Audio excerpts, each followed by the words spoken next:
તો ભાઈ જય શ્રી કૃષ્ણ. ગુજરાતી દાળ ભાત બનાવવા માટે આપણે તુવેરની દાળને બાફી લેવાની છે અને આ તુવેરની દાળ બફાઈ જાય એટલે આપણે બ્લેન્ડર વડે ગ્રાઇન્ડ કરી દેવાની છે.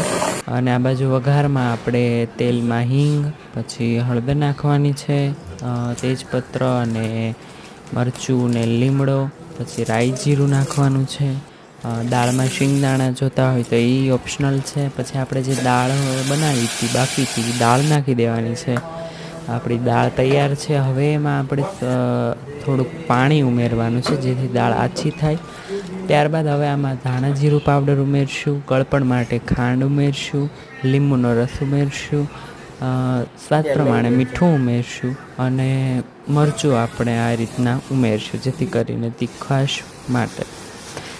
આપણી દાળ બની ગઈ. આ બાજુ ભાત બને છે કુકરમાં અને દાળ ભાત તૈયાર છે.